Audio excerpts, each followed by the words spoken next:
Hi, welcome. I'm Jeremy Ricketts, USU Eastern. Hi, English department. I'll be your moderator today. We have two great presenters here for engaging statewide students, how to build a relationship across physical boundaries and connect in online courses. This is being recorded, so if you have a question later, please hit your microphone in front of you there. And we have Sunshine Brosi, Associate Professor, Director of the Master of Natural Resources Program, Department of Wildlife Resources at Eastern. And we have Gustavo Ovando-Montejo, Assistant Professor, Department of Environmental Studies at Blanding. So please welcome them. Thank you, Jeremy. Thank you all for coming. I'm going to start by using like a little bit of technology. You don't have to do it if you don't want to, but if you want to see how this looks from the student perspective, I have it up here. So what you would do is you would go to joinpd.com, and then you would put in this XVR number in there, letters.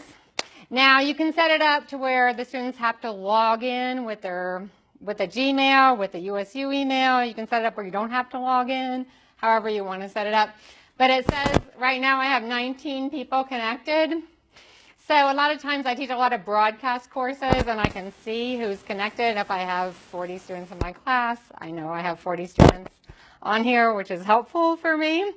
Also, the students can use their phones. I'm one of those people who's always trying to change things up, but does anyone remember the book Teaching Naked? That's a fun book, but it was like how to not use technology is what it was about. But I have lots of classes where we don't have any technology, but I also have classes where we use technology. So I'll go ahead and start this and kind of show you what it looks like. And I'm going to talk the first part, and then Gustavo's going to talk, and we have a video from Mark. So this is our group presentation. We're all part of the College of Natural Resources, and we represent Eastern, Blanding, and Uinta Basin. So there's a question on your Pear Deck which says, which campus do you teach from? And I can see that 5 of you are quick on the draw and have responded, okay? And with Pear Deck, I can show your responses. So I could have had this be a multiple choice question where I could see how many people answered. I could lock your response and then tell you the right answer if I wanted to, that sort of thing. So just kind of showing you how this works. And basically, well, you know what the title is. But our goal is to help you with some concrete methods for building relationships with students using Connect or IVC or Zoom or broadcast or whatever, and also in our online courses. And well, I'll give you an example. One of them I'm doing right now is your Pear Deck slides, and I'll also talk about some other examples that we use. So we're all here because we want to do professional development, right? That's why we all come to ETE. But actually, I think when I think about professional development, I think about a lot of this happens in the research on professional development. A lot of this happens in our informal spaces, right? So it happens in our break rooms where our faculty are. It happens in other campus locations where you go to lunches or things like that. So, and we have to think about, which was brought up kind of this morning, like what is our reason for doing our faculty development? But most faculty rely on a small number of trusted colleagues for conversations that lead to meaningful change. I think we can all agree with that. And these conversations tend to happen backstage, so not in these formal events, but over lunch or things like that. So I would encourage you to do things that are more kind of backstage to kind of develop that institutional culture of professional development. Okay, so some of the things that we do to engage our relationships with our students is that we teach community-engaged learning courses. Does anyone here, show of hands, teach a community-engaged learning course? Okay, so I can look at your responses on here, and since this is a multiple choice, I can see that we have many people that don't, And actually, it's not that hard to do a community engaged learning course, okay? It's really not that difficult. There's a statement of reflective rubrics that kind of helps you go through the process with your students, like through AAC, UNW, and then there's an online form in ServiceNow that you fill out. So, and they have them listed on the website. So Mark and I both teach many courses that are community engaged, and so does Gustavo. And I think that this is a way to help build this community and connections with your students, because you're building the connections in your town. And I even do this with online and IVC courses, which it is possible. Okay, and I also want to talk a little bit about the students that we teach to. So we all teach a variety of different formats. So we teach online officially, right? So asynchronous online, we teach via Connect, and we also teach in-person, face-to-face students. Our students, I teach from Price, Gustavo teaches from Blanding, and Mark teaches from the Basin in Vernal. And a lot of our classes are 80 to 90% Logan students. So I'll have a class with 100 students, that's what it's capped at, and like 90% of those students will be in Logan, right? And then I'll have like one student in Tooele, one student in Monticello, one student in Blanding, maybe two, you know. Does anyone else teach a similar format to that? Okay, right, so good, you're the audience. And so not all the time I can't just say, hey, everyone in Blanding get together, because I might just have one student in Blanding, right? So it changes the way that you teach, and I just want to give you that kind of format. So we have found various ways to successfully teach in this challenging environment. I think we all agree it's a pretty challenging environment to teach in. And there's lots of benefits to this, and it allows us to be creative and solve problems. So, but we see that the main theme of our success of our teaching is that our students feel that we've connected to them. So we'll talk about how we've connected with them. And these are through some anecdotal stories of us and our students. One thing is that I know we have lots of people that meet these criteria here. But we love our ETE resources, including the Master Teacher and Teacher Scholar resources, ACUE training, all kinds of other different things that we utilize, including undergraduate teaching fellows. How many people have undergraduate teaching fellows? Oh, okay. That's a great resource if you teach large online classes, okay? And some of our courses, gosh, I was just talking today about how I think I've taught 26 different courses, 16 in the last 3 years. So I've taught a lot of, I didn't list them all here, but we teach a broad variety of courses within our colleges, and with different caps and with different emphasis.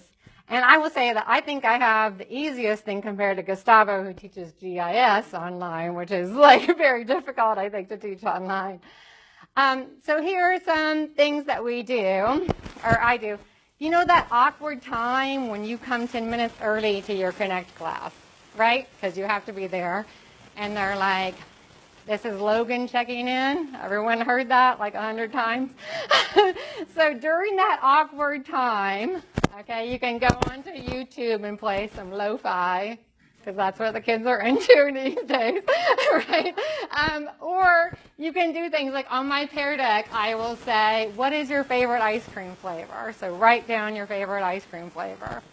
Or I'll say, how many people have a birthday this month? This isn't content because the class hasn't started yet, right? So you can't say this is going to be on the exam, okay, because the class hasn't started. But how do you kind of build a connection with your students? So I would say, hey, you know, Jason in Monticello, what'd you do this weekend, right? And I'm sitting there interacting with my students during that time. And then the person, the facilitator in that room will say, this is so-and-so checking in. And I'll be like, we've already had a conversation. Like, we know we can hear each other, right? But, and then I actually use those in other parts of my class. Because I have the data, which I'll show you on the Pear Deck. So I'll say, okay, everyone that's favorite ice cream flavor is mint chocolate chip, you're going to get into a group today, right? And then I'll say that includes, you know, Sarah, whatever. And then when I'm doing an exam review, I'll be like, okay, so if you had a birthday this month, you don't have to get to, you know, I'm not going to ask you a question on the exam review. You know, just like ways to kind of make them think to show that I'm like reviewing what they've answered, right?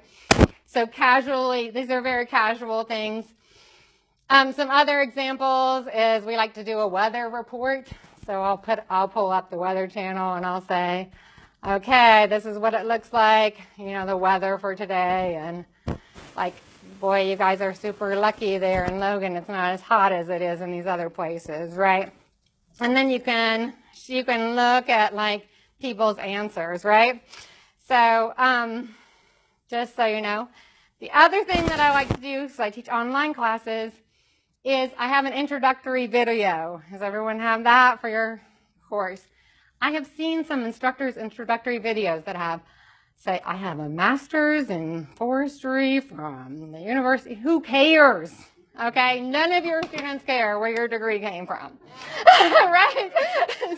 So my introductory video, I have like a picture of myself as a kid because overalls are still cool. I have a picture of all my undergraduate jobs that I had when I was an undergraduate. So I talk about how I worked at this diner as a waitress, how I worked at Holiday Inn. You know, I would talk about that in my introductory video. And I would say, oh, I worked at Waffle House until 2 in the morning, you know, like this is what I did when I was in college. And then here's my school assistant, who was my child. So I talk about that openly with my students. And I think that this makes them think I'm a human being. So I also talk about things like, one time I was walking to class and I couldn't find the classroom and I like spilled water all over myself, or I tell like an embarrassing story about myself, just to make sure that people know like I'm a real human being, right? So how many, this is one of my questions we can look at, but think about trying to include personal information about when you were in college or about your life there. Another couple examples I do are in announcements. So I do like, oh, look at Jessa's bow kill, or it's International Penguin Awareness Day, things like that. And on Pear Deck, I don't know, this is hard to see, but I can see each of my students in real time. I ask a question like, as sample size increases, standard error of the mean does what? And they respond, and then I know, okay, I don't need to go over this because a majority of my class students got it right. I can look back through and see that they left class 10 minutes in, right? And that will impact their participation grade with Pear Deck. So that's one of the things that I do. And I'm going to talk about some other ways that we connect, and one is with these Monday motivators. So if you can put down your phone, we can be done with the Pear Deck, and I can see how this will work. Hi, welcome back to Wildland 4750. I was out taking my dog for a walk this afternoon. We're walking near my house in Vernal, Utah, where it's that time of year where they're trying to get the last harvest of hay and alfalfa around in our neighborhood. I just wanted to post this quick reminder video that we do have a couple assignments that are due this upcoming week. So we have our second lab 2, that's due Monday by midnight. And you should also be submitting your literature search for methods in monitoring natural resources. So this is just a happy Friday message, and hopefully you're working on those assignments, and please contact me if you have any questions. Do you want to say anything? No, yes. Okay, so that's just an example of Mark, who's not here, but that's just his informal. And all the literature says is don't overproduce it, right? Have something in real time, like I like to show the plants growing in my garden or something like that. Walking the dog, something like that, really kind of casual. And the other thing that Mark and I try to do is physically travel to our different originating locations. And here's an example where we had Vernal and Price students together meeting up for a class that met at the same time.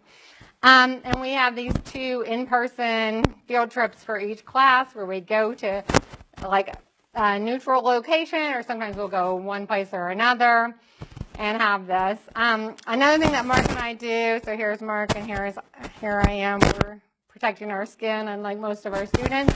But Mark teaches this Rivers of the American West course, which is a CI course, and it has a 5-day in-person wilderness river trip through Gates of Lador. And when we read through our idea evaluations, the students talk about how amazing it is to have these kind of connections.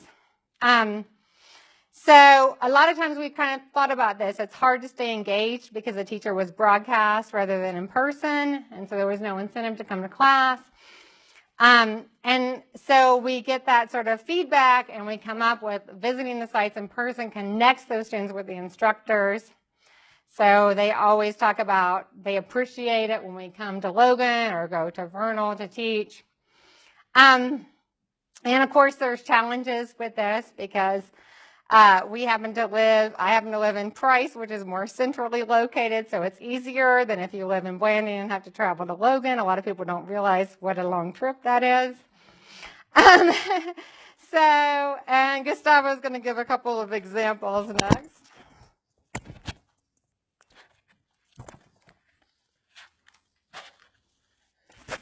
Okay, so most of my examples are going to come specifically if you are teaching online asynchronous. Right? That's where you are teaching mostly to students that are not meeting with you on any type of regular basis, right?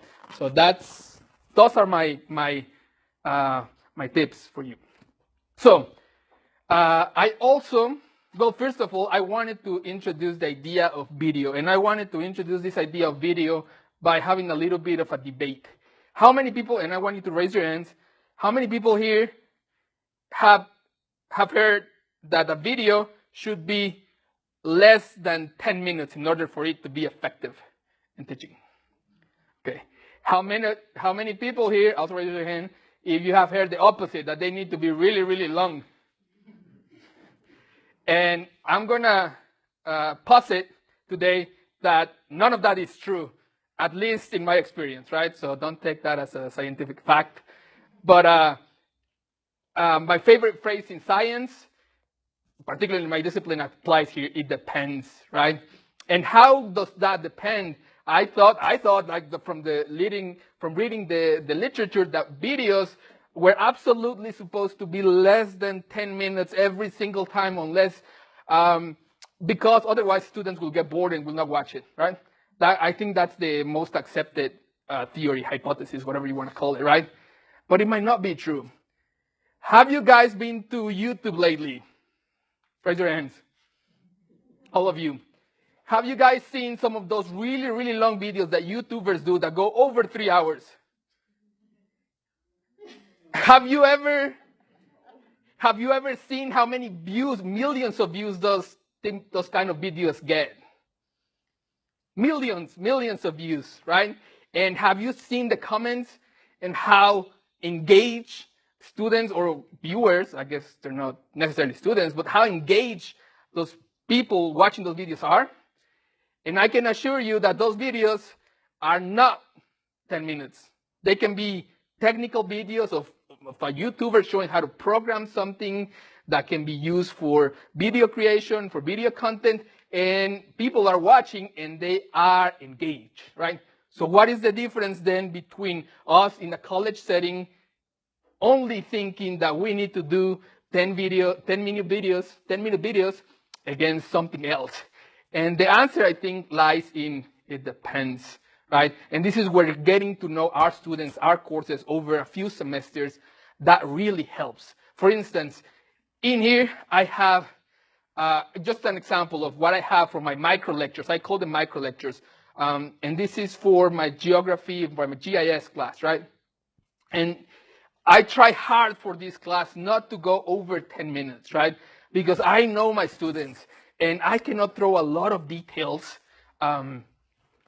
in here, right, that are complicated, especially because in this introductory GIS class, they're new to it, right? So if I go and make a video that is 50 minutes long, I'm gonna lose them, right? And that's perfectly in line with the latest theories and hypotheses on video creation for educational purposes. On the other hand, I have a class which is about coding, and my most successful ever class lecture, it is about 2 hours teaching students how to code in really technical details.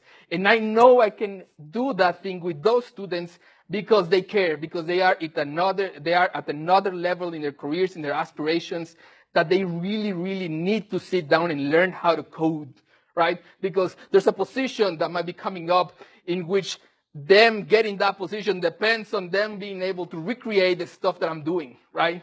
And then for those situations, a 2-hour video is even short, right? Because they really need to get it, right?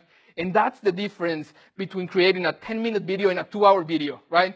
In which these 10-minute videos, yeah, students might engage here and there, yeah? They might finish the entire video because it's only 10 minutes and they give them chance to come back to it again and again. But then there are my other videos, which are really, really long, in which students are driven to excel by just digesting as much information as they need. And that's fine. And here again, the lesson comes again, it depends, right? So when it comes to your videos, my suggestion is that do not follow the theory just because it is the theory. It is the most accepted thing to have, right? Maybe it is a good place to start, yeah, the 10-minute videos, short videos, right? But it's not always the best place to end your lectures, right? So my pledge to you is to use those videos wisely. Also, with videos, you have the opportunity to interact, right? So they're just not videos that stand on their own and they just watch and watch and watch, and then that's it. Some of the most famous YouTubers, and I'm using the term YouTuber in that language because that's what students, especially the ones in Logan, are used to, right? You ask them about a professor, they don't care. Ask them about a YouTuber, a famous YouTuber, they know all about it, right? Ask them all about TikTok, that's their world. We need to get into their world for it to be successful, right? We're not in conflict just because we are in an academic institution and their world is somewhere in social media and that kind of world out there, right? They're not in conflict. We can learn from this stuff, right? So make those videos as interactive as possible. How do you make your videos interactive as possible? And this is really useful, especially if you have really short videos, right? That fit within the 1 to 10 minute standard video, right? YouTube, right? What does YouTube do, right? What do YouTubers do, right? They encourage people because they want to make money to comment, like, and subscribe, right? That's exactly something that you can recreate here. When they watch a video, please comment something, right, that's going on in your video. And that's going to engage them. Why is it going to engage them? Specifically, you have the right questions.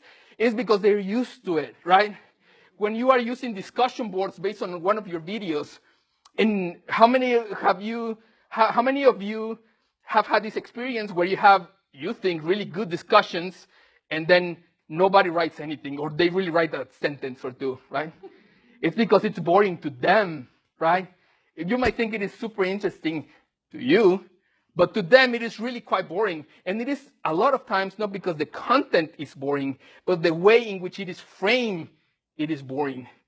How many of you have gone into Reddit? How many of you have categorized the answers by age? There's a lot of people ages 17 to 25 who can write entire pages on Reddit about something in their life experiences, whatever the thread is that they're discussing. Why can we not replicate that same motivation to do it within an academic setting? And I'm going to posit to you that it's because the way in which we are setting those questions, right? So when we link those discussions with the right ways to ask, with the right technology, and we immerse ourselves into the world, that's when we have a lot of healthy discussions, or just discussions in general, not always necessarily healthy, but just a lot of discussions, right? which is kind of what we want, right? That's when we have interaction with videos, right? So make your videos count. Make sure, my tip is, make sure that you understand the world in which students, especially the ones that are 17 to 25, are living in, right? So do not be afraid to mimic or copy or to emulate YouTube, TikTok, YouTube Shorts. That's kind of what they are enjoying. That's kind of students are gravitating to naturally these days, right? If you notice in Mark's video, it is like a YouTube short video, right? Who have seen those YouTube short videos, right? Which are less than a minute, right? That's exactly what Mark was doing.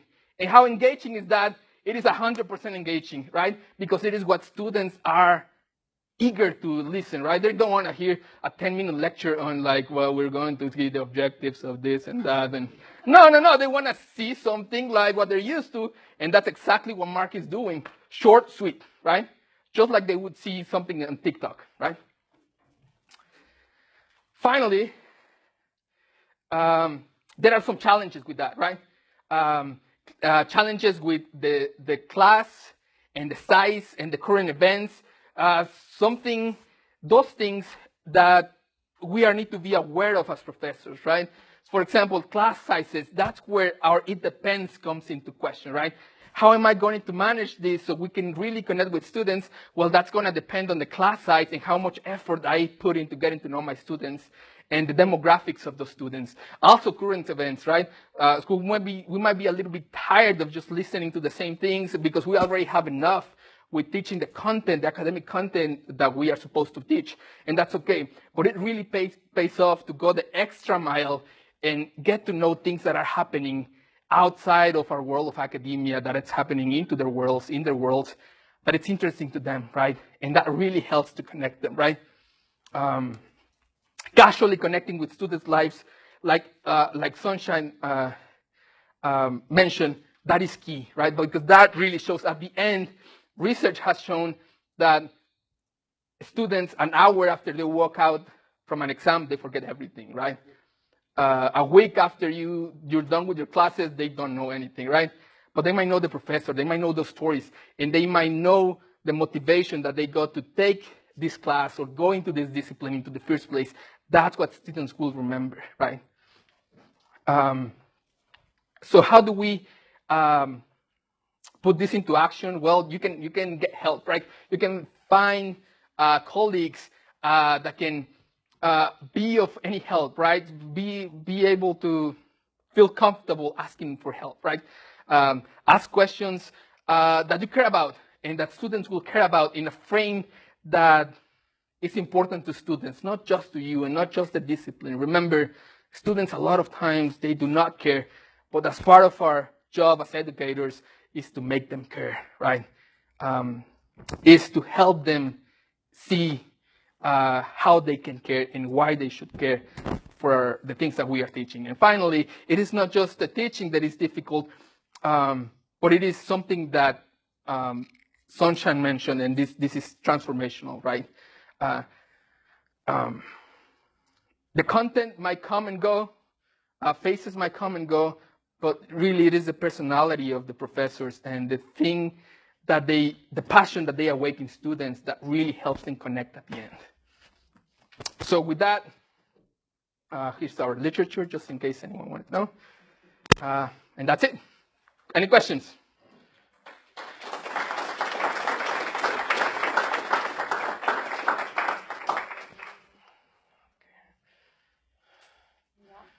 Just like our students.